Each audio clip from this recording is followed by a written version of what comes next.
And thanks for joining us for another special edition of Weekend Winners. We're up to night 3 of the TAB Constellations for 2022. I've brought the gang back. Greg O'Connor from New Zealand is back with me. Darren Clayton is back joining me as well. And guys, I know last week was super. Ladies in red, the clear highlight. But this weekend looks like it's going to be another spectacular night of racing. Yeah, thanks for having me again. Great to be here with Darren too. And looking forward to analysing some of these very good races. Gee, there's some outstanding horse flesh. Last week it was great to see Ladies in Red. But I equally thought Better Eclipse and Leap to Fame were outstanding. Global Flight was terrific.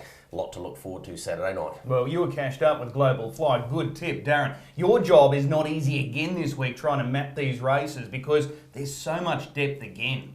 Yeah, certainly is. And some of the races, just the speed off the front line, bit of longer distance in a few of those, the Sunshine Sprint, that run to that first turn, all important. So, yeah, not easy, but how good is the racing? Now, for the punters as well, there's something again for you this weekend. We've got $20,000 first four jackpots on the 3 Group 1 features. So that's the Golden Girl, the Sunshine Sprint and the Albion Park Gold. And for those on the digital platform, there's the money back offer as well on races 1, 2, 3 and 4. There's something for everyone at Albion Park this Saturday night. We've got the previews coming through very shortly. We've got a 10-race program on Saturday night, 7 features including 3 Group 1s, but there's several Group 3 features, and these are important races. They're the final lead-ups for next week's Group 1 features. We're talking about the Oaks and the Derby. Guys, we're going to start with race number 2. This is the Burwood Stud Southeast Oaks, and Greg, Amore Vita, you know this filly well. She started her career in New Zealand. She's taken all before her. How do you think she's going to line up here? Oh, look, she'll line up and she'll probably win. Spoke to Nathan Purdon last week about how far she's come in the last couple of months, and he said she's just been awesome. Her performance here 2 starts back was completely dominant. I didn't expect her to just bolt away like she did. I'm pretty sure Redcliffe didn't suit her. This track clearly did. She should be winning. I think she's going to go on and win the Oaks next week, and we're going to see her in all the very best races down the track. Steno, I thought, was excellent leading into that break, and then its recent trial leading and bolting in 51 suggests it looks like a pretty logical Cornella. Yeah, absolutely. Darren, now, putting the long-term cap on here for Amore Vita, given what we've seen already with the Rising Sun, Amazing Dream, and then last week Ladies in Red, I think there's a few that have circled Amore Vita thinking that she's the horse to beat for the Rising Sun next year, but we'll get to that in time to come. How do you map this race on Saturday night? Yeah, well, I think we look at the fact that Steno's a brilliant filly off the gate.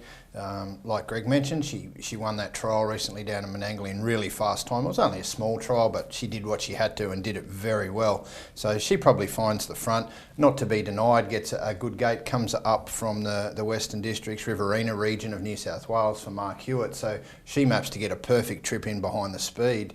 Amore Vita, well, we saw her in that small field just blow them off the track in the closing stages. So at some point she'll be wide, but I think no matter at what point she comes around them, I think she'll be too good as well. So I think they just fill their spots in behind.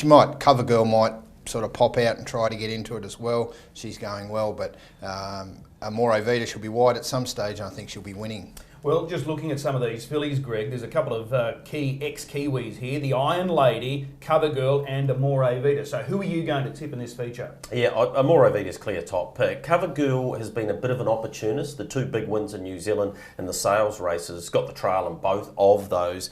Look, she's been good, but she's not in Amore Vita's class, so I can't really find a spot for her. But the Iron Lady has dominated in her 2 wins, albeit away from the provincial track of Menangle, in saying that, the Jason Grimson team are going well. So I wouldn't discount her chances, but Amore Vita stands out. Yeah, Darren, how do you see it? Yeah, Amore Vita as well.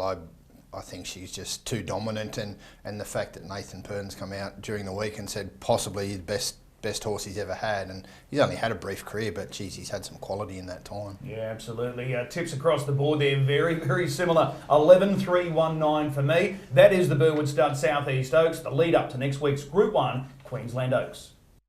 Race number 3 on Saturday night is another Group 3 feature. It's the Burwood Stud Southeast Derby, the final lead up for next week's Group 1 Queensland Derby. Greg, you saw Leap to Fame for the first time here last Saturday night. He took on the older rivals in the Rising Sun.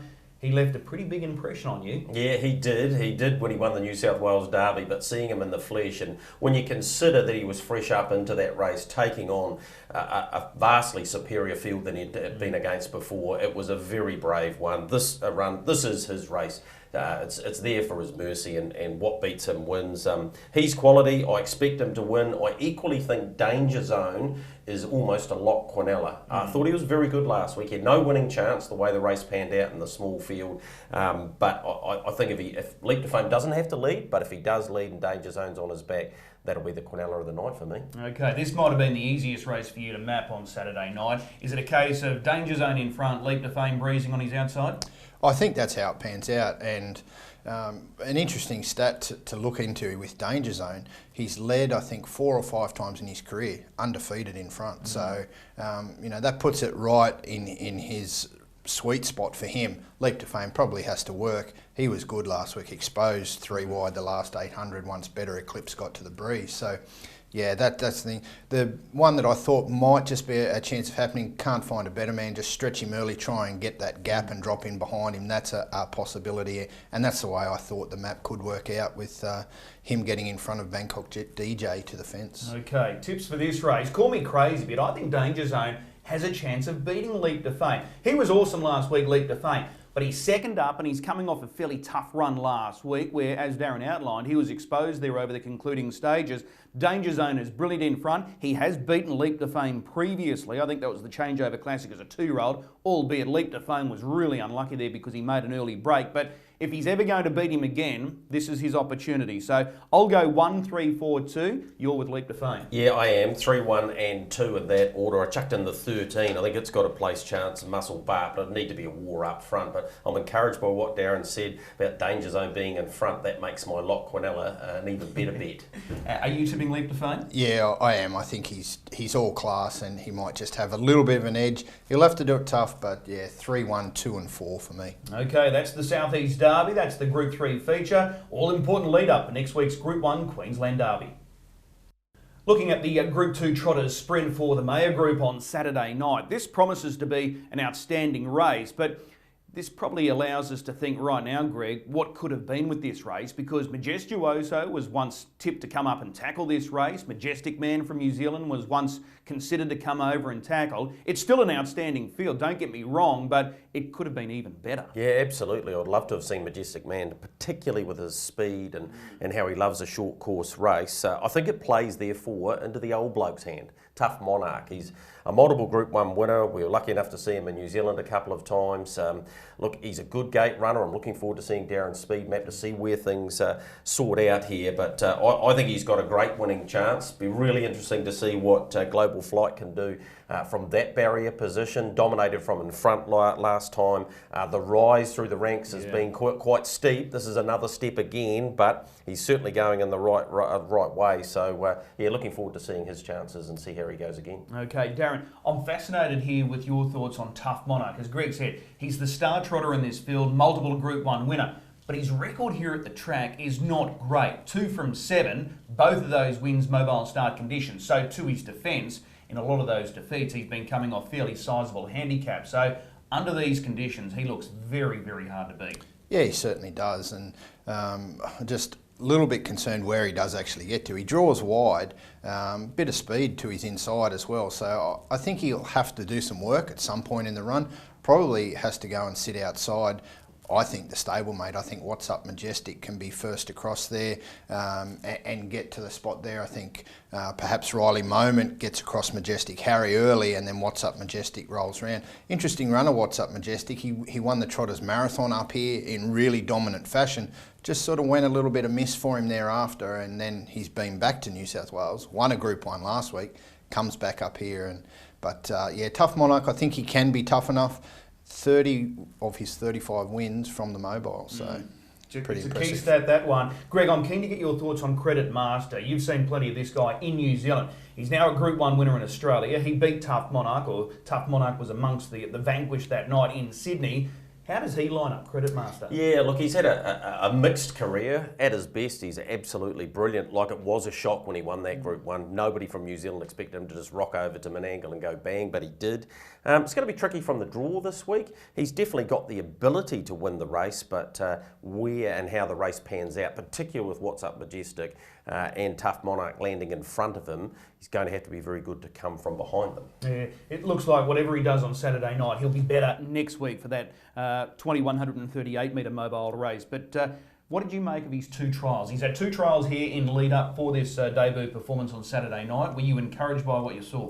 Yeah, he's taken on the paces in both those trials. I thought the first one was perhaps a little sharper than the second one, but yeah, he's familiarised himself with the track, so that sort of gives him some sort of advantage over having turned up here unprepared. So I think they've been good enough without being outstanding.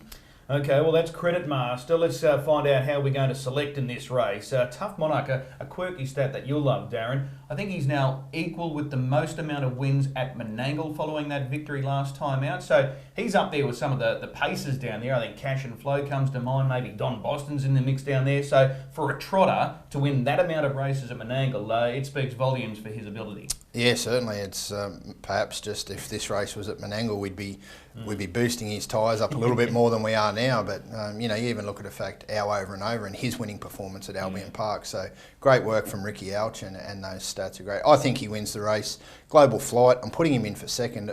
That first run in the DJA, he made a stack of ground, and I think he'll get the right cart through here, and he can continue to step up. Okay, so you've got Tough Monarch on top to beat Global Flight? Yeah, that's right. Over Credit Master, I think he'll get a run there somewhere, and What's Up Majestic might just be left sort of floundering a little bit late if he gets pressured. Okay, Greg? Yeah, Tough Monarch for me to beat Global Flight. I gave the 10 Van Sank. I've been quite impressed with this horse. Adam Sanderson for Shannon Price. I like its place chances in this if the race pans out the way I think it might, and I've got What's Up Majestic in there for my top 4. Yeah, I'm tipping 6 as well, Tough Monarch. Record speaks for itself. Marking the Danger is 8, Credit Master. I'm respecting him, but I think whatever he does on Saturday night, there'll be more to come the following week. Majestic Harry from the inside draw gets his chance, and I think the best roughie, as Greg just outlined, is Van Sank. He's got change-up speed, and as we know with the trotters, if you've got change-up speed, that's a big advantage. So I won't be shocked to see him running on strongly at the end. So 6, 8, 1, 10 for me in race number 4. That's the Mayer Group Group 2 Trotters Sprint. Over the mile, it'll be interesting to see what sort of time they run as well. We look forward to that. That's race number 4 at 6:35. Looking now at the 4-year-old championship, this is a Group 3 feature for one equine. It's worth $30,000, and several that contested the Rising Sun last week are on the backup, which comes as no surprise, but it has drawn together a very strong field.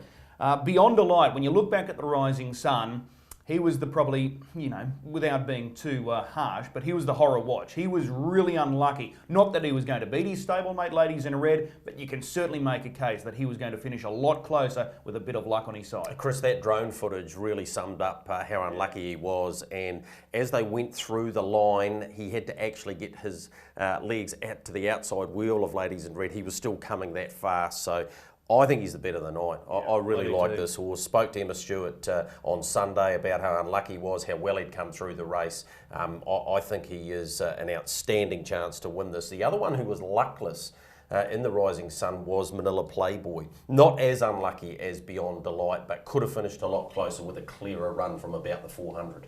The other thing that stands out with Beyond Delight, he carried a flat tyre for the last lap, and he was still attacking the line. It's rare that you see a horse make ground when they've got that sort of disadvantage, but he actually hit the line really strongly. Have you got him in front leading this field?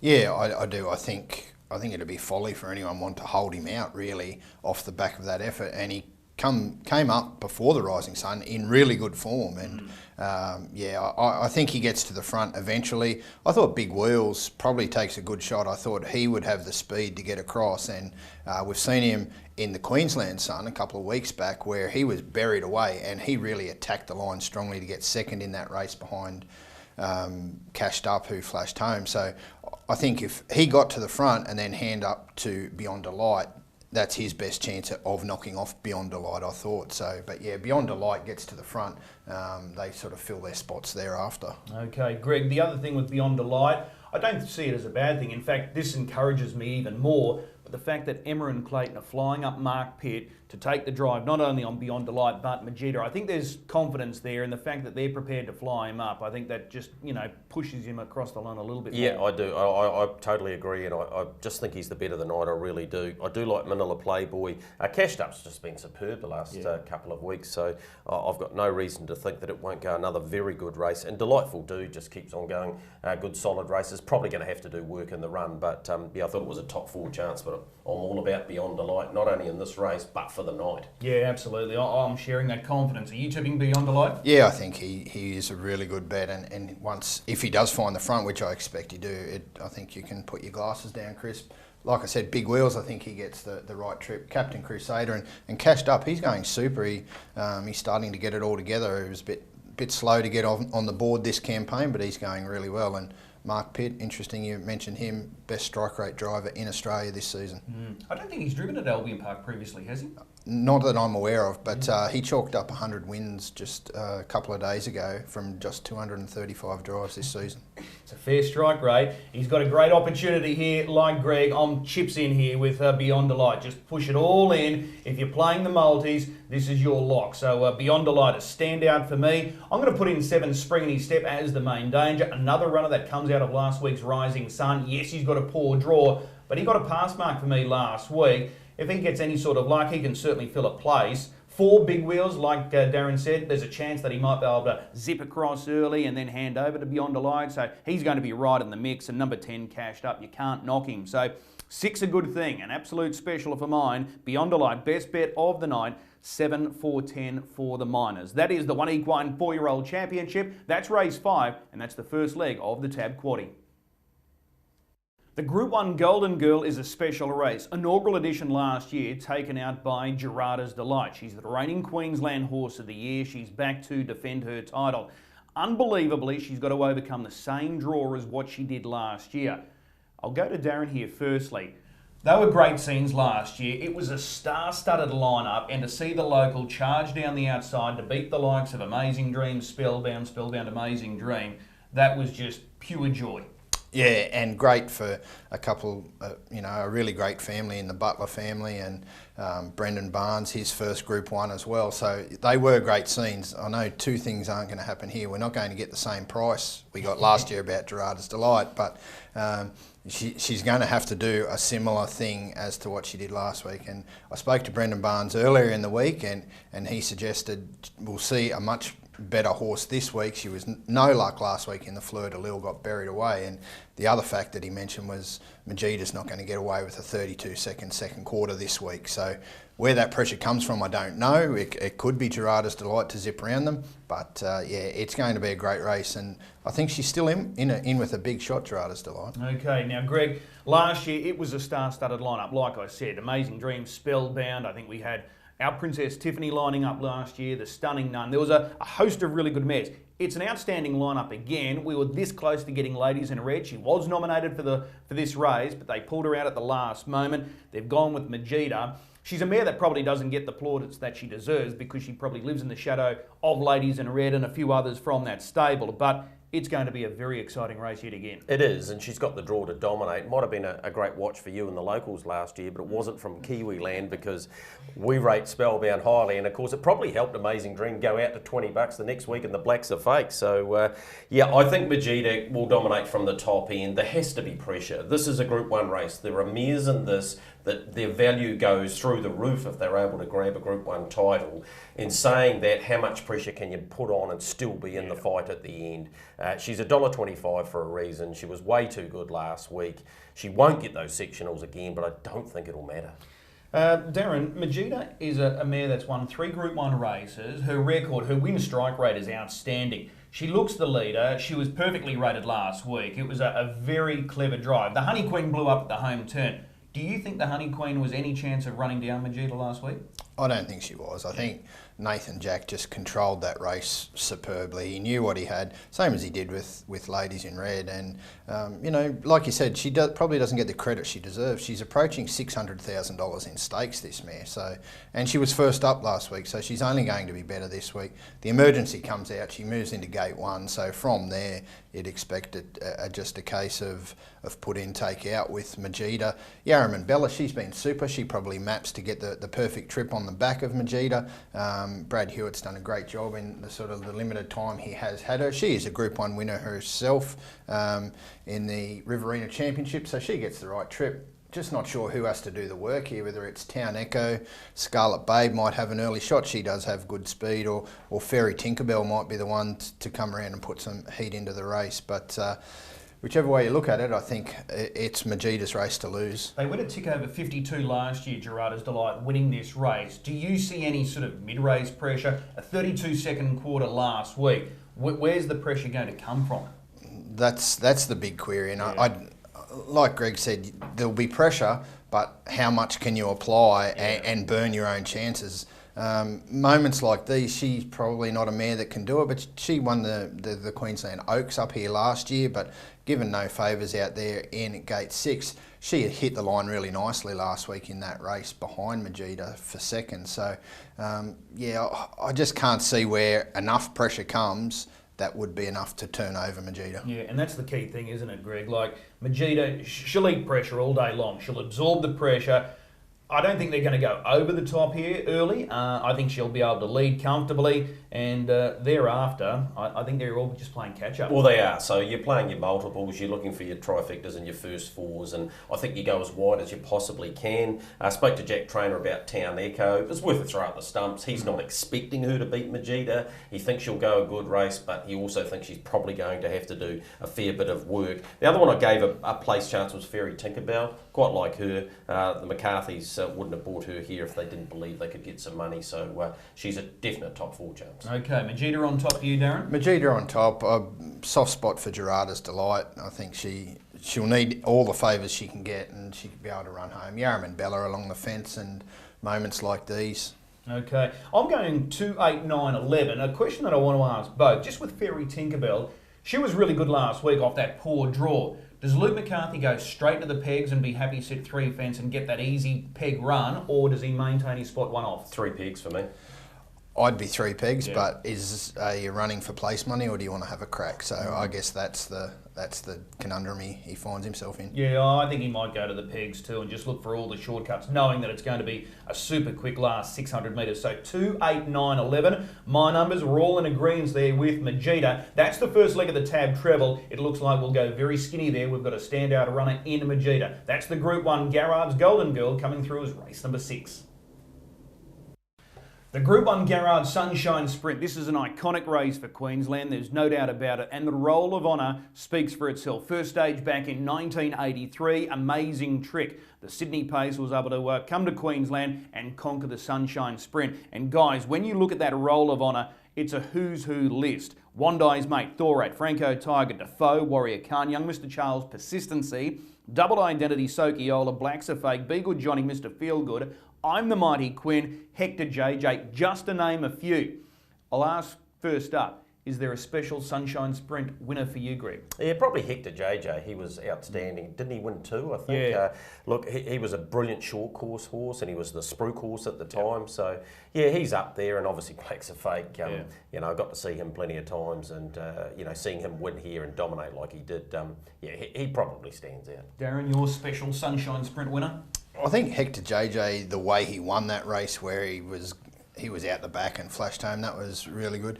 Be Good Johnny, always had a soft spot for him, and you know, dual Miracle Mile winner, and for me, I guess you know, being a Bathurst boy and McCarthy's from Bathurst, that was a sort of a special moment for me to see Be Good Johnny win. Yeah, we've had a lot of great horses win this race, and another great name is going to be added on Saturday night. Fastest winner of the Sunshine Sprint, when you go through the history of this race, I'm the Mighty Quinn. He set a track record back in 2014. He stopped the clock at 150.4. As we know, that record has since been broken. Black Sedans, who lines up on Saturday night, holds the track record at 150. I Cast No Shadow, who's drawn barrier 1, has broken that time in a trial recently, going 149.1. Greg, last year, it was the star Kiwi, copy that, who won this race in a thrilling finish. I think it was a nose and a nose over King of Swing and Rock and Marty. He went 152.4. What sort of time do you think they're going to run here? Oh, I think they'll go very quick. There's a quick front line. Turn It Up gets out very quickly. I Cast No Shadow. It's actually Jason Grimson's birthday on Saturday. He's been gifted one here, hasn't he, with Barrier 1. So it's going to be on nice and early. Cruise Bromac is likely to come out too. So I think they'll run a really, really fast time. And the front line indicates that. Darren's speed map here is going to be of a lot of interest for people. With the evolution of time, that the slowest time in a Sunshine Sprint was the inaugural winner, Amazing Trick. He went 59.4 back in 1983, so we've come a long way since. Do you think they'll go close to the track record? I think they have to, just with that speed off the front line, and I guess there'll be the way it maps. I thought Turn It Up gets to the front first, and I think if he does get to the front, there'll be plenty wanting to have a shot early on through the middle stages. We saw Turn It Up lead this race last year from gate 7. He tried to take them all the way, only narrowly beaten on that occasion. So you'd think from 3 he's going to find the front a lot easier. Where it pans out from there, I'm not really sure. But yeah, Turn It Up. Interesting. Only 2 leaders have won this race in the last 10 editions. So a few have won from the passing lane, few from out the back. So you know, sets it up for plenty wanting to take their shot. That's a compelling stat. Turn It Up, he's won multiple races here at Albion Park, several at the mile. He's got a PB time here of 52.1. Is that good enough to win this race tomorrow night? No. Greg? No, absolutely not. He's got to go quicker, and yeah, I think this is his peak race. This is the race they've targeted, and no, he'll have to go quicker than that. Okay, you've watched plenty of tape of these horses in recent times. You would have watched the Redcliffe Cup. How did you assess Turn It Up in the Redcliffe Cup off that 20-metre handicap? Oh, look, he was good, but he'll need to be better, and he will be better, because this is his modus here. This is his type of race. The horse I want to talk to you most about is Better Eclipse. His run last week was nothing short of staggering. I know we've been in raptures about Ladies in Red. You flip those runs around, and obviously the way the races panned out, and she was always going to draw there, he would have beaten her, in my opinion. His run was nothing short of breathtaking. I think that, therefore, makes him the horse to beat this week. Well, he's the X-Factor horse this week, isn't he? He's a 4-year-old going up against the big boys, and the key part about Better Eclipse is the fact that Greg Sugars, who drove Better Eclipse last week chasing Ladies in Red, he also partnered 888, who won the Mr. Feelgood, beating most of these horses. He's opted for Better Eclipse. What do we read into that? Oh, you have to read plenty into it. Look, 888 was brilliant last week, but the race couldn't have panned out better for him. In saying that, he picked them up and dropped them. Yeah. Like, he barely moved Sugars. He will need to get something similar happen here, and the way we're talking, Darren, that's a distinct possibility. They could go absolutely breathtaking again, and he has a potent finish. He certainly does, and it was shades of Hector JJ that, you know, last on the home turn, and he picked them up within 100 metres and was 10 metres in front very, very quickly. There was 888. Interesting that Greg Sugars opts for Better Eclipse. That was a huge run behind Ladies in Red. Like I said, I think if Turn It Up gets straight to the front, there's going to be a few wanting to take a shot, because I do think Turn It Up is vulnerable if he has to go too hard in those early stages. So whether Shane Graham looks for cover and does take that, I don't think he will, but Turn It Up's been running some really nice races this time in off speed. So you've got that in the back of your mind as well. So he'll need to be good. Spirit of St. Louis is probably, you know, we gave him a pass mark first up at 2,600. Second up, he was super. He looked to have plenty on offer. I thought last week very, very plain. So, and interestingly, early markets, he's already drifted out in those early markets. I thought it was his opportunity to bounce back, but I'm just not really sure how good he is actually going this time in. There's still too many question marks on Spirit of St. Louis for me. So if Turn It Up does hand up, surely it's got to be Better Eclipse. He'll be the first one there. There's nothing out wide. Cruz Bromac's a concern if he wants to fire up, but I don't think he's got anywhere near the speed that Turn It Up has. Yeah, Spirit of St. Louis is the interesting horse. Last week we're talking about he's the best horse in Australia. Yeah. This week we're wondering whether he can win from barrier 2. It's a funny old game, isn't it? Yeah, too right it is. And I've got to set the record straight. Gareth Hall, who was the co-owner of Hector JJ, he's been on the phone this week, and he said Triple A didn't run home in the sectionals that Hector JJ did when he won that night. So he said, let's just pump the brakes on this talk about Triple A being in the same breath as Hector JJ. So anyway, so you've got Turn It Up leading. Do you have him holding the lead?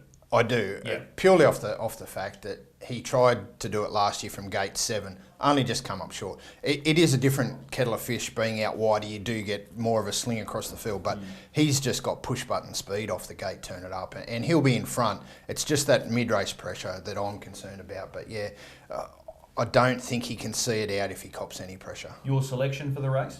Yeah, I thought Max Shard, I'm just throwing darts here because I'm really don't know where to look in this race because I think there's so many permeations that can happen in the run.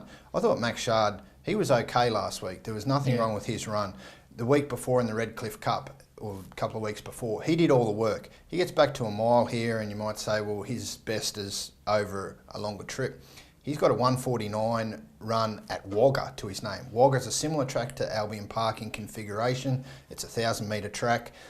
I think they go hard early, and I think he just gets the right trip through. And at good each way odds, I'm happy enough just to have something each way on Max Shard. Okay, some value there with Max Shard. Greg? Yeah, I've gone with Better Eclipse. To beat Spirit of St. Louis, you just can't drop him because if he comes out Saturday night and wins, everyone will go, well, how didn't you pick him? You know, like you thought he was unbeatable the week before. Turn It Up because he's going to be in the right spot and it's hard not to like Triple Eight. Just on Max Shard, I had a good chat to Luke McCarthy. He said he stuffed it up. He said it was my fault. I should have got on the back. He should have got in front of the eventual winner, but he didn't. His last 100 was excellent, so I'm liking what you're thinking there, Darren. Yeah, he's not without a show, that's for sure, Max Shard. I'm going to go with 3, Turn It Up. I think, as Greg outlined, this is his race. This is his moment to shine. Queensland have got the tail up after Wednesday night, the State of Origin. Shane Graham loves his rugby league. He'll be going out with that strong Queensland mentality, and he'll try and take it all the way with Turn It Up. He has won this race previously with Avon Over. So Turn It Up on top for me. 2, Spirit of St. Louis. It's not that he was driven poorly last week either. He was given every opportunity, and I think that's why you guys were saying he was a little plain. So from barrier 2, he's going to be a real danger. He's just going to be right there at the right time. I've got him in as the second pick. Better Eclipse is the X-Factor horse here. How's he going to adjust, taking on the older, more seasoned rivals? And I cast no shadow. He's going to be in a good spot as well on the inside. And if he can sort of, show something like that trial, he's in the mix. So 3, 2, 4, 1. It's a very intriguing race. The Group 1 Garrards Sunshine Sprint. And that's the final lead up to next week's Grand Circuit race, the Group 1 TAB Blacks of Fate. Start time for the Sunshine Sprint, 8:50. The Group 1 Albion Park Gold is the final feature on Saturday night, and we've got a clear favourite here in the shape of Jewel Melody. Darren, she's already a dual Group 1 winner this season, so she's aiming for another one. But just looking back at the history pages, last year in this same race, Cat King Cole, the local filly, was sent out at a very short quote, and she went under, and it was My Ultimate Levi that was able to beat her, Jared Elchin, Tumby Park. And believe it or not, the main danger, according to the market, for Jewel Melody this year is My Ultimate Jacko. That same combination of Jared Elchin and Tumby Park. But do we think Jewel Melody is a past-the-post proposition? She looked awesome in the prelude.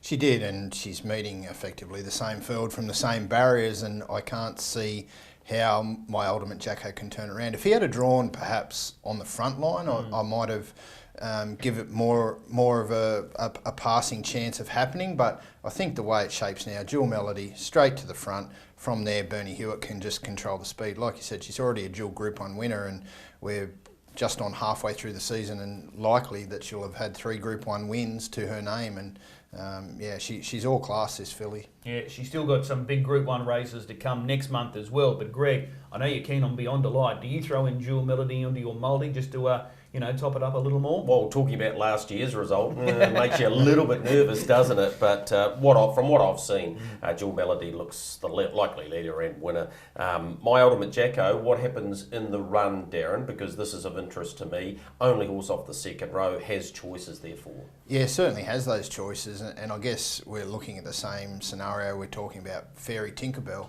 Do you go to the fence and sort of take that chance, or I thought his best chance of winning would be staying off the fence. If he goes to the fence, he's relying on plenty of luck. And last time out, he got past Maywin's La Nina, put 14 metres on Maywin's La Nina, or 17 metres thereabouts. The margins were 14 by 17. So, I think for him to be realistic chance of knocking off Jewel Melody, he needs to come to the outside. He needs to try to perhaps come around them and put some...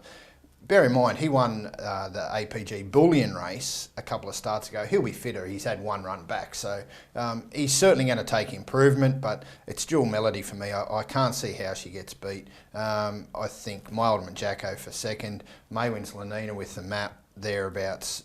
And I thought the one that probably brings the most upside into the race would be Mullum Ruby. She won the Q-Bred Breeders a couple of runs back. She's had a little bit of a freshen, and she'll be second up after the prelude into this. Map-wise, is there a possibility with just 8 runners, they could be in single file formation at the half here? Yeah, every chance.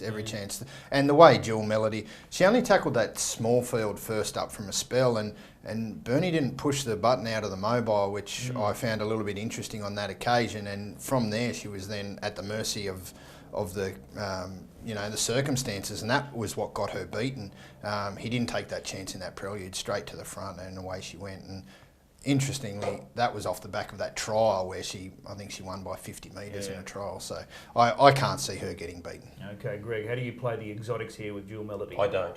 It's simple as that. I think Jewel Melody will win, but if you're taking $1.04, it's a nervous watch. Yeah, okay. So 2-8-1-7 for me. I'm tipping the same result as what we saw in the prelude. So I can't really see any reason why it can't be the same result given the barrier draw and how the race sets up. So 2-8-1-7. We're all with Jewel Melody. She is the star filly here, chasing her third Group 1 win already this season. She is a daughter of Captain Treacherous. The man behind Jewel Melody is Bernie Hewitt. Earlier this week, we were able to catch up with Bernie to get his thoughts on the filly. Bernie Hewitt's here for the Carnival, as we know, and he's set to play a strong role on Saturday night, in particular with this standout filly, Jewel Melody, who is the clear favourite for the Albion Park Gold. That's a Group 1 race. It's race 9. Bernie's in the hot seat to answer a few questions for us now. Bernie, appreciate the time. Yeah, no worries, Chris. Your first drive on Saturday night is race 1, number 4, Ballerini. A mare that's going well. She's just devoid of a little bit of luck right now. Yeah, that's right. Yeah, she's been going well. She won a qualifier well there about 3 weeks ago, and probably had a few indifferent runs, but a lot of the time it's just been the draw. So so hopefully she can go well again Saturday night. Obviously the 1 and the 2 look like leader behind leader, so it could be a little bit tricky of a draw again. On paper it looks kind, but it could be potentially sticky, this draw, because like you said, most expect Ronaldo to lead, Rockin' with Elvis will be in the trail, so that sort of potentially leaves you out of no man's land. Yeah, that's right, Chris. Obviously we'll have to see how it unfolds, but I've been pretty happy with her work again this week, so hopefully she goes well. All right, well, that's Ballerini in race number 1. Let's move across to race 7, and you could say this is the consolation of the Sunshine Sprint. There's enormous talent here in the open class ranks, and this race here on Saturday night clearly underlines that. Make Mine Memphis.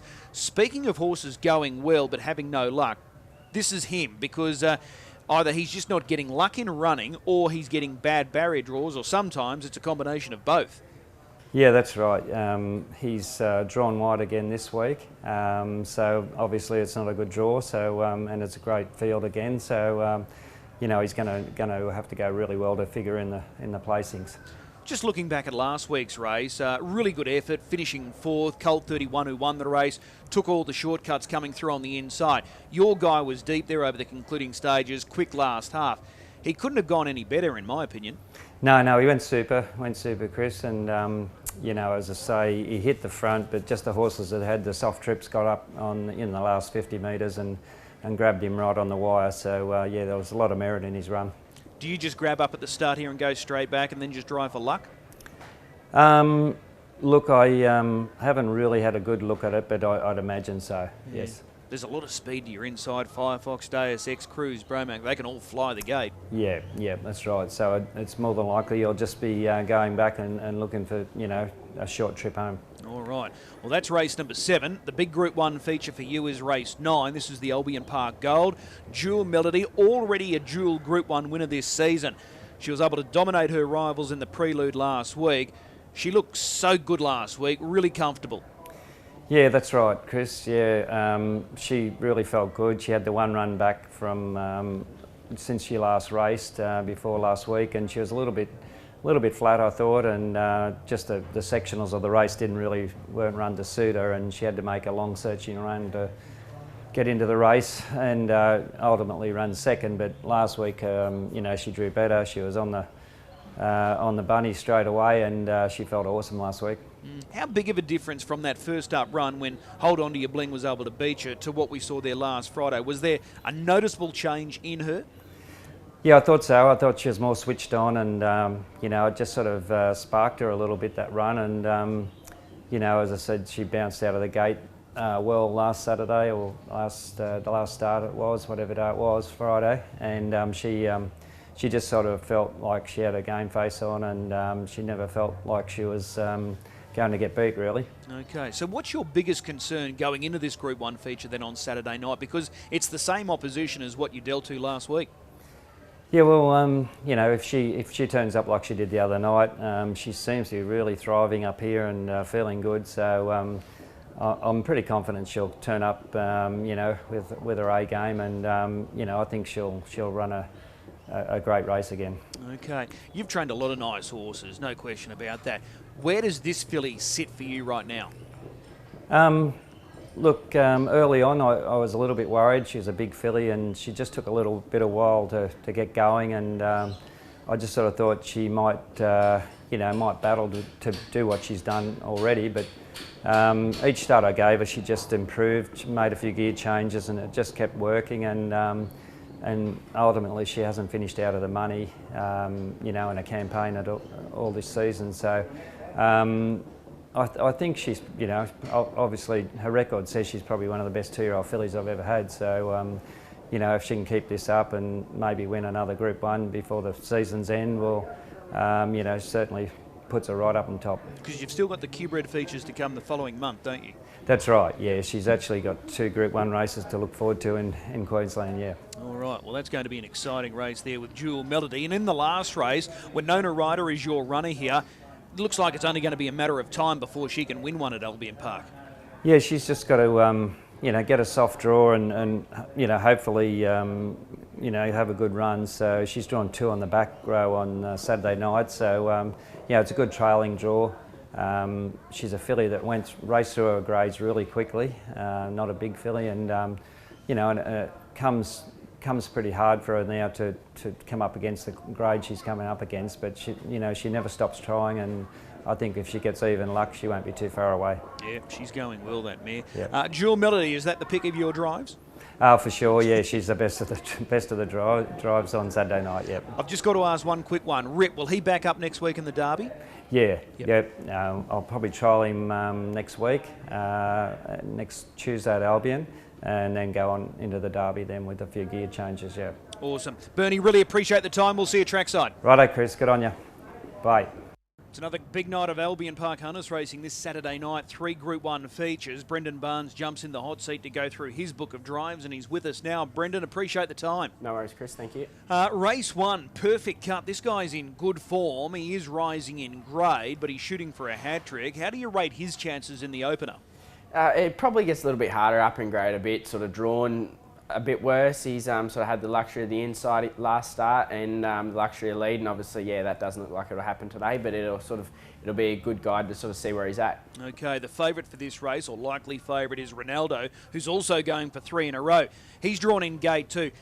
Are you any sort of chance of taking an early shot here? On sort of first look, I don't think so. There's sort of a little bit of speed there. Like Obi-Wan's a brilliant beginner, so I don't really think so. But we'll have a closer look a little bit later and sort of see how we go. He was really good last week. You gave him a great drive out in front. It was a perfectly executed front-running drive, and he duly saluted. How far can this guy go, perfect cut?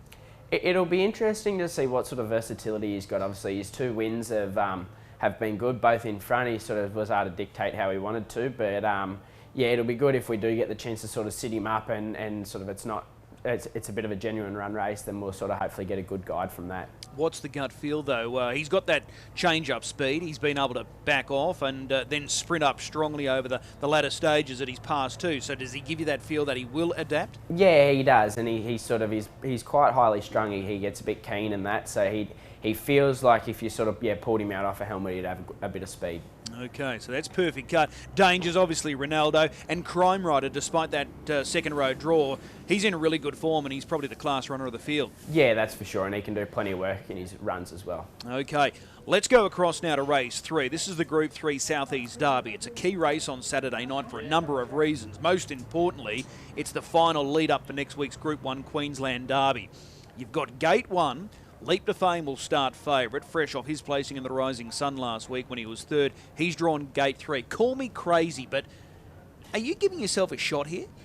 Yeah, I think we've got to from the draw. Obviously, Leap to Fame was huge last week in the Rising Sun, and we all know what he's capable of. But our fella, he can run some really good times out in front, and he can definitely make a race of it from the draw. We're looking at the replay of his effort last week, Danger Zone. He was placed behind my ultimate Ronnie here. What did you make of that run last week?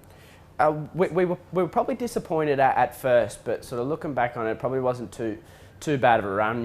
He sort of had the sort of campaign. We've tried to keep him sort of peaking every week, and he had a really good blow after that, and his heart rate was quite high for what he normally is, and since he's trained on through the week really well, so hoping for some big improvement. You say disappointed initially. Is that because of the margin between second and yourself, who ended up running 3rd, was so big, or the fact that Bangkok DJ was almost able to get past you there late in the straight? Yeah, probably a little bit of both. He was sort of pretty all out that last 100, and I thought we'll probably always beaten from the draw, sort of swap the draws around. I thought you probably would have swapped the result, but yeah, I suppose just probably a mixture of both, and I sort of would have liked him to have sort of loomed as he was going to make a race of it round the corner, but he sort of never really seemed like doing that. But so as I said, he had a really good blow after the race, and I think there'll be a lot of improvement from that. Okay, well, let's talk about Saturday night. Gate 1 for you.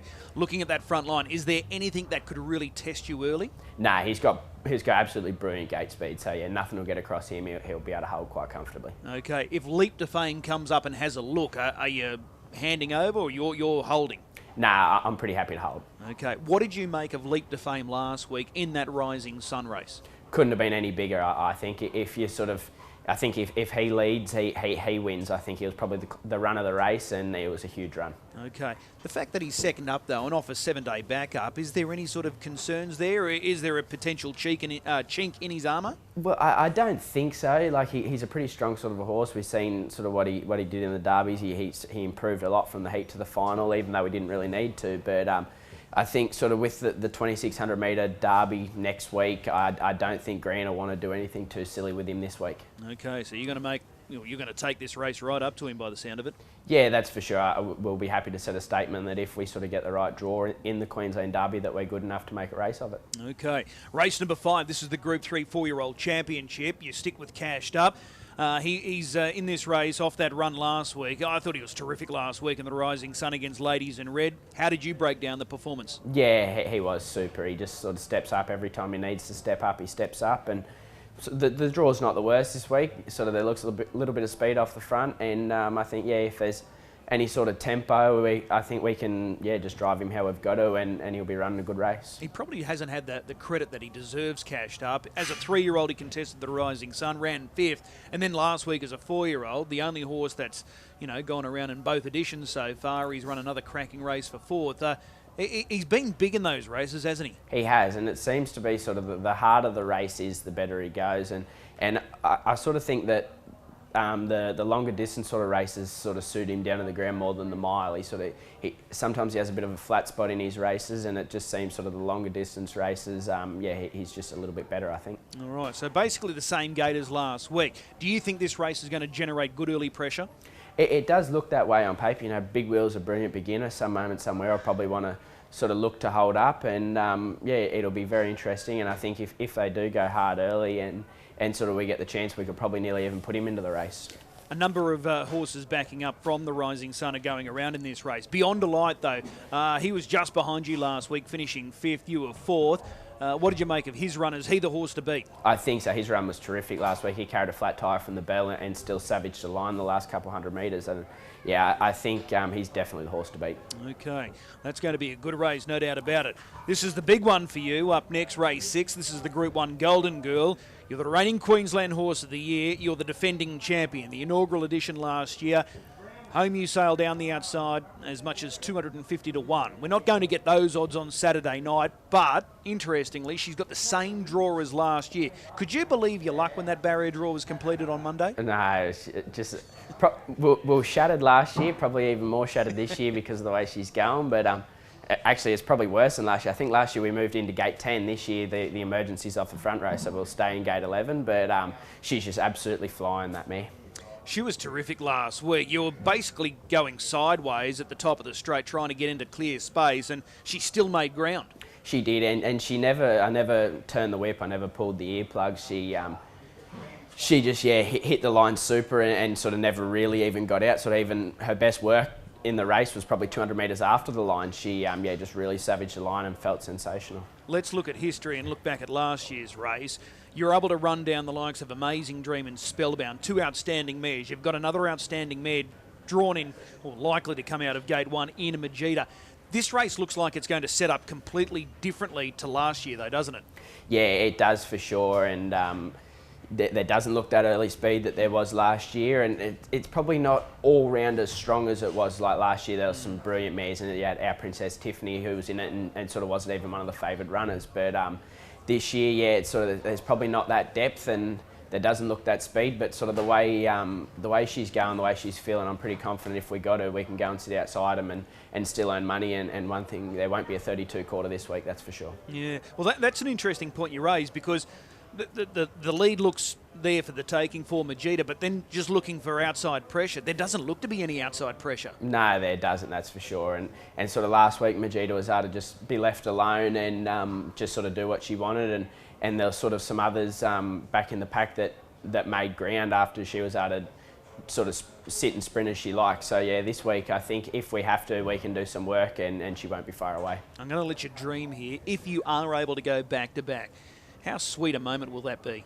Yeah, it'll be absolutely unreal. We'll just be so proud of her. You know, the way she's come back, she's come back bigger and stronger, and she deserves it. Well, it's going to be a cracking race. She is the defending champion. She is the reigning Queensland Horse of the Year.